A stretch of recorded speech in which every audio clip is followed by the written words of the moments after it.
Hi, everyone, and welcome to Studio Jake. I, of course, am your host, Jacob Airy. Thank you so much for joining me today on my vidcast where I talk about all things pop culture. And boy, Marvel has really been in the headlines. It has really been a crazy roller coaster, especially ahead of the Marvels, which opens this weekend. That is the sequel to Captain Marvel, but it adds Monica Rambeau from WandaVision and Kamala Khan from the Miss Marvel TV show on Disney Plus. So, where does this go? Because there's not a lot of excitement. None of the trailers have really, ginned up interest like they did in the past.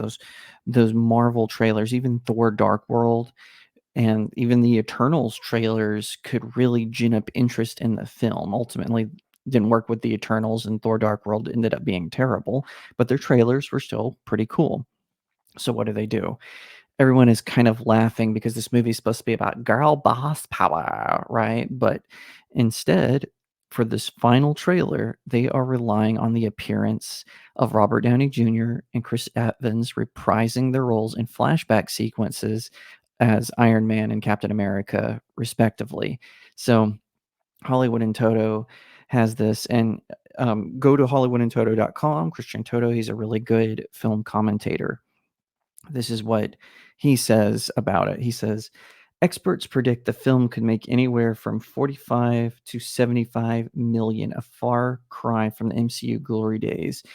It's also a dizzying step down from what Captain Marvel made in 2018, 156 million in its opening frame. Disney, which owns the MCU, called in the reinforcements, Iron Man and Captain America. No, those MCU favorites don't appear in the Marvels, featuring a trio of female heroes led by Brie Larson's Captain Marvel. They do pop up in the just released trailer meant to reverse the bad buzz surrounding the project. It's odd to see a trailer released the day before films opens, but Team MCU is in trouble. Send in Robert Downey Jr. and Chris Evans, the actors who played Iron Man and Captain America during the MCU heyday. So much for girl power. The trailer flashes back to the male heroes along with a time when the MCU could do no wrong. The hope connecting the classic MCU tale to the Marvels will coax some moviegoers into theaters this weekend. Up until recently, the marketing message behind the Marvels focused on three heroes with limited appeal. Larson's Captain Marvel lacks the charisma of her predecessor.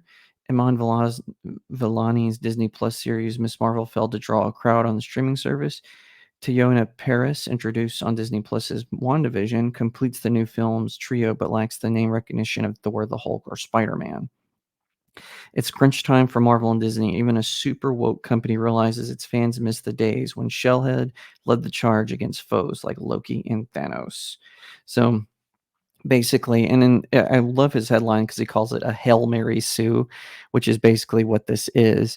I think it's really sad that Marvel has lost its magic because I really liked phase 1 and phase 2 and even phase 3, even though some of the cracks in the ship were being revealed in phase 3. But overall, I still liked it, even with, the occasional cringe, politically correct, and woke moment.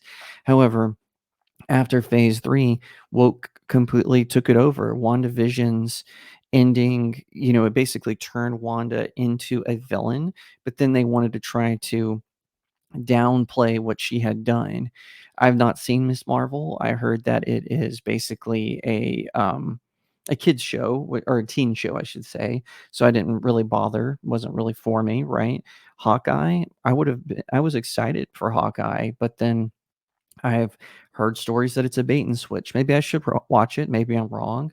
Loki was good in moments, but not overall what I was expecting from a series.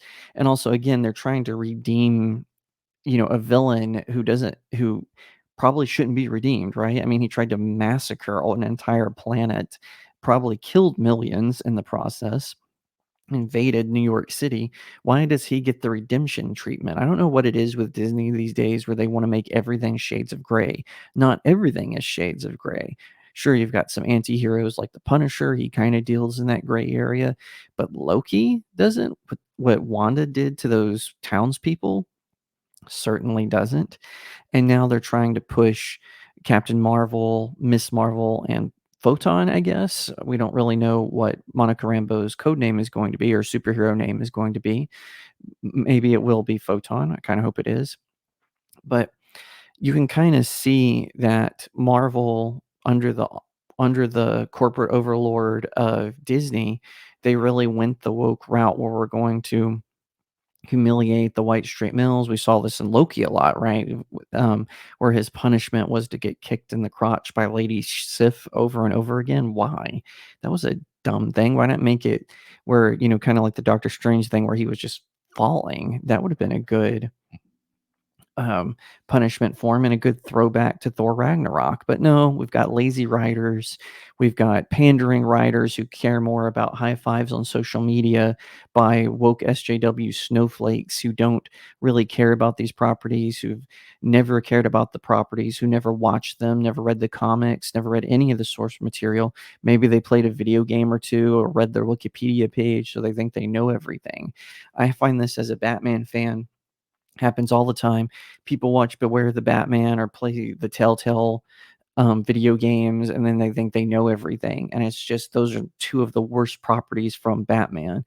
And it's the same with the generation that they're just now connecting to Dragon Ball GT, one of the worst animes ever made.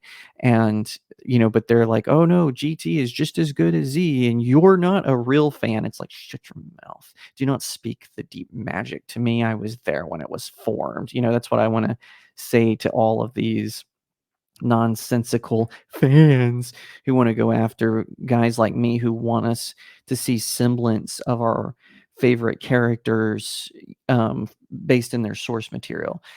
This is kind of a debate I have with people about Tom Holland's Spider-Man.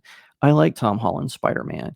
Yes, so a lot of things were changed. We don't know his connection to Ben, Uncle Ben, but I think the Tom Holland Spider-Man connected enough with the source material that it made him interesting, that it made him succeed as Spider-Man. Because to me, Tobey Maguire, he was a really good Peter Parker, but he wasn't that witty Spider-Man that I read in the comics. And then the Andrew Garfield, he kind of had the opposite problem. He was a really good Spider-Man, but not really that good of a Peter Parker. And that's my personal preference. That's how I see it. But I believe that all three of the actors maintained enough of this inspiration from the source material to make it work. And the problem with Brie Larson's Captain Marvel is she is really nothing like Carol Danvers from the comic books. And what the sad thing is, the comic books have kind of evolved to mirror Brie Larson's sort of wooden attitude. Now, I didn't hate Captain Marvel. I thought it was mediocre. I didn't think it was terrible, no good, very bad. I just thought it was kind of lame compared to what we had. I mean, they turned her into a Mary Sue, and because an engine exploded, okay. And also, there was no connection to Captain Marvel, who originally in the comic books gave her her powers. And it just doesn't make sense in the grand scheme of us who have been reading the comics. I was reading Spider-Man comics. I think the first comic book I ever got was a a comic book adaptation of Spider-Man the animated series from Fox Kids. That was my first ever reading. Later, I got into Batman, which of course they did the Adventures of Batman and Robin, and later I got into the more mainstream timelines, and that's where I first saw Carol Danvers, and she didn't match who I saw in those comic books, and we all were really disappointed by that. But instead of Disney trying to readjust and recalibrate, instead they attacked us and called us all kinds of names, called us bigots, and it was completely unnecessary.